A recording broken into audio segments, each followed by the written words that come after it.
Ladies and gentlemen, we're one step closer to WWE's Super Showdown in Australia, coming to us October 6th, but we're talking about Tuesday Night Live. We're talking about Smackdown Live and the second episode of the Mixed Match Challenge. We're starting off with Smackdown, where we opened up his TV for a second until it turned out to be Truth TV, which was hosted by R-Truth and his sidekick Carmella. Their guest happened to be Daniel Bryan. Truth was asking a hard-hitting question to Daniel Bryan, while also having a little bit of fun with his new show. A lot of the talk was obviously towards The Miz, since Daniel Bryan and The Miz are in a number one contenders match at Super Showdown.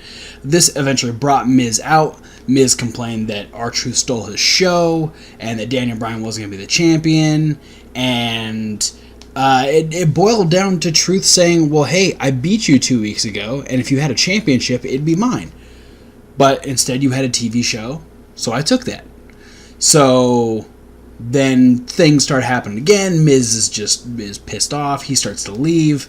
And Miz actually says, hey, I want my show back. And R-Truth is like, well, I'll fight you for it. And he storms away, and Paige is like, well, hey, if you want to cancel Truth TV, then you have to beat R-Truth and get your show back. So we had Daniel Bryan on commentary, while The Miz did in fact defeat R-Truth.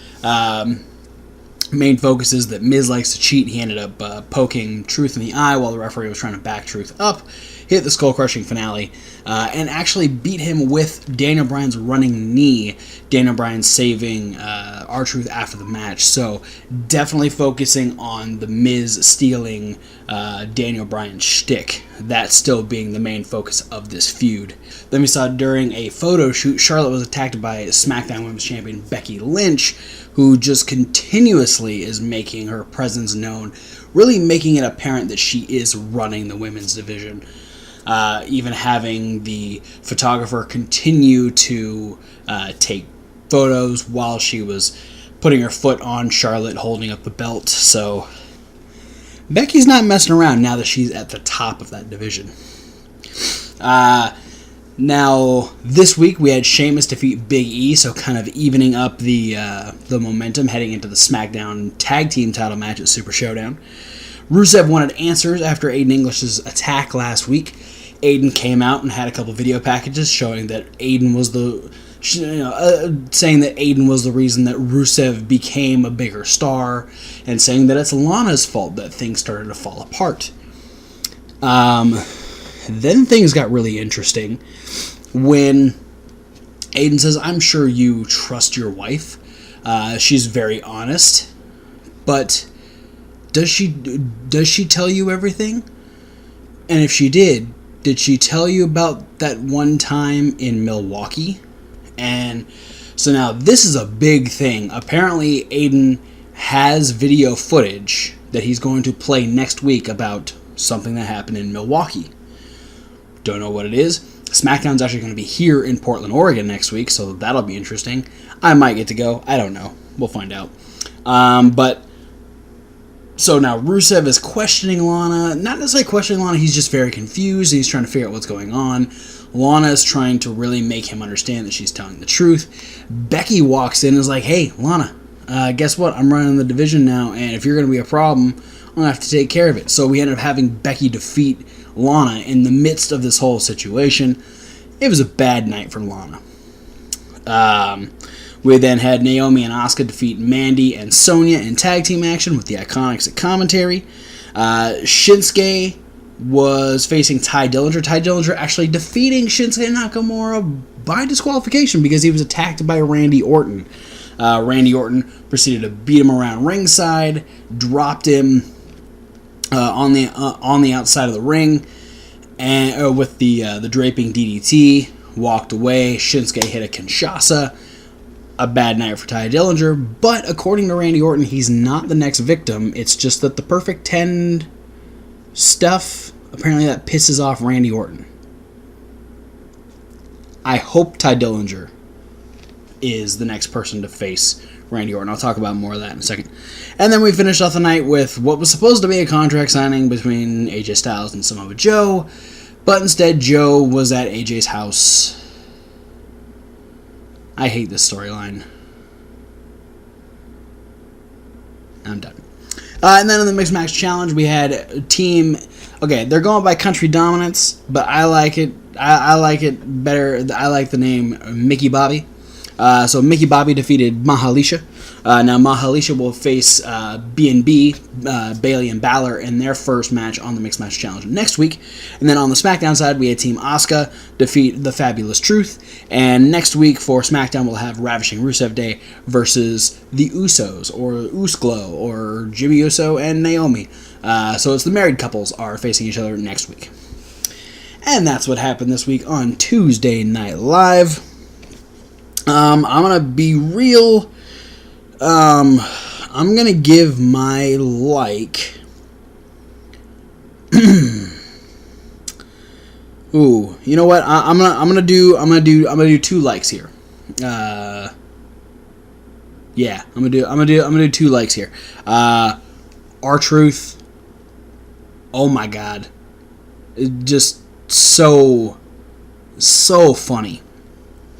His ability to just be like that doofus, but then all of a sudden like switch it and become just like a normal person. He is entertainment. He is so good at everything that he does, because he's able to have you laughing 1 minute, and then he gets in the ring and he can wrestle, and he's got the whole. I love when he raps to the ring, because I don't know the new version, but I've always known the song "What's Up," and I've always sang it every single time I've seen him live. Even when I watch him on TV, it's just R-Truth is entertainment personified. He is just so much fun every single time. Absolutely hysterical. His banter with The Miz, his questions to Daniel Bryan, once again calling Maurice the other Carmella, and then telling Carmella that he was glad that she dyed her hair because she was confusing people. Just absolutely entertaining. And then having a fantastic match with The Miz, which I almost thought he was going to win again, which would have been great. And then my other like is just Becky Lynch just being Becky. I mean, the fact that she's not just focused on Charlotte, she's starting to establish dominance over the rest of the women's division.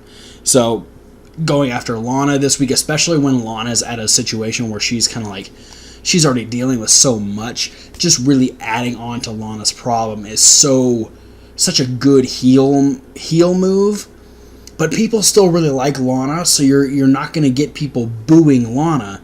You're just going to get people cheering for Becky, because Becky's just making people's life miserable at this point. And she's just rubbing the fact that she's on top of this division in people's face, and it's so much fun.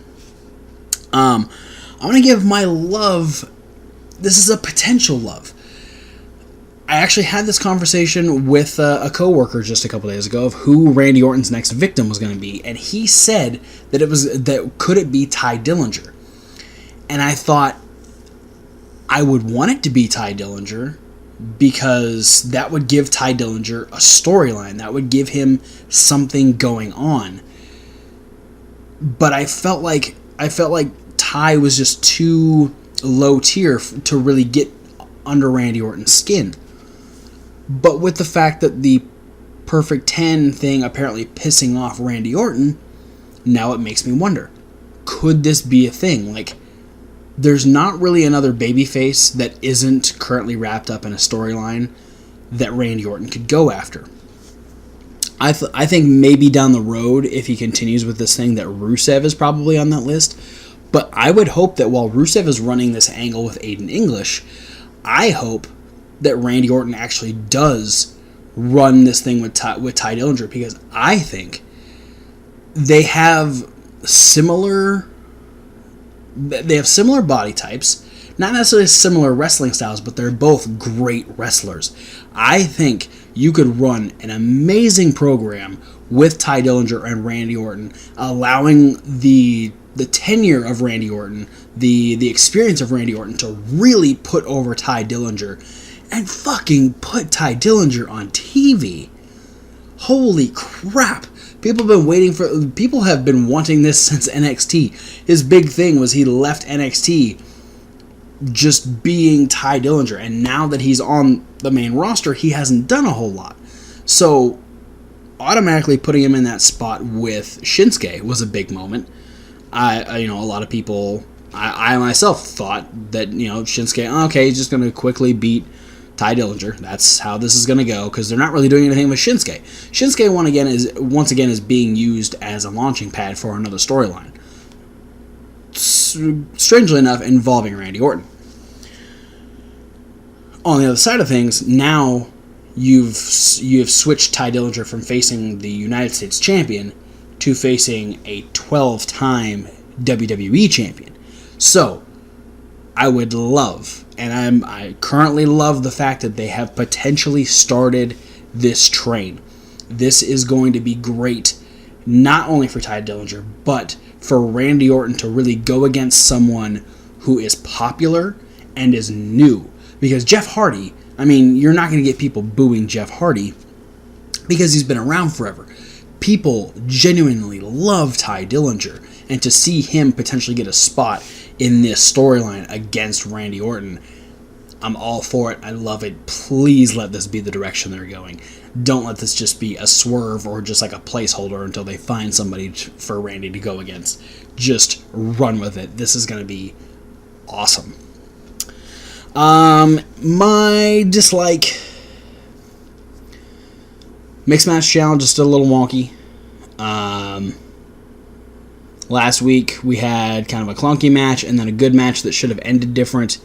This week the first match, the only person I really care about is Mickie James. I don't care about Bobby Lashley. I don't really care that much about Jinder. And Alicia's touch and go. Like, Alicia's got her funny moments, but I don't really dig her. I think the funniest thing is her fighting with Sunil Singh as to who is better for Jinder. That's kind of funny. But yeah, cool. Mickie got a win. I don't really care about either of the guys. And then Asuka versus Fabulous Truth. Both matches really seemed like they were just... They're taking this thing where last season the louder mics is what made this show really popular, because they just got to do whatever they wanted. Now they're getting a little too goofy with it, because there was a push-up challenge between Jinder and Bobby, and then there was Miz trying to do a moonwalk and doing his own moonwalk and stuff. And it's funny. But I feel like it's the shit talking that really makes it. It's not... They don't need these big, in the middle of the ring, just kind of doing whatever they want. I don't know. I know that they're out there having fun, and that's good. I don't know. Maybe I'll start to get used to it, but as of right now, not that big of a fan. And then the Joe going after Styles family thing is just...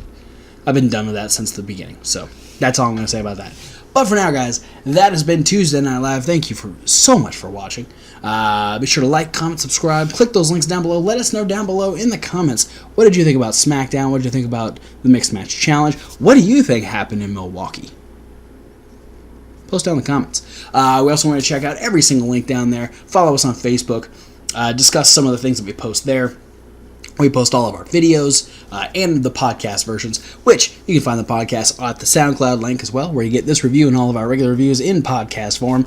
And there's Reasonable Wrestling Fans. It's reasonable with a W, like wrestling, where we have the list with Kevin Hawk, we have Question of the Week with Thomas Wolfe, we have other videos that are loosely based around wrestling, but every single month we have an unboxing video from Pro Wrestling Crate, where we get cool Heart Foundation t-shirts and also these cool little micro brawlers. We just posted a brand new one just yesterday, so check out the stuff that we got in that box and all the other boxes that we got before that. But for now, guys, thanks for watching, and we'll see you at whatever video you decide to watch next.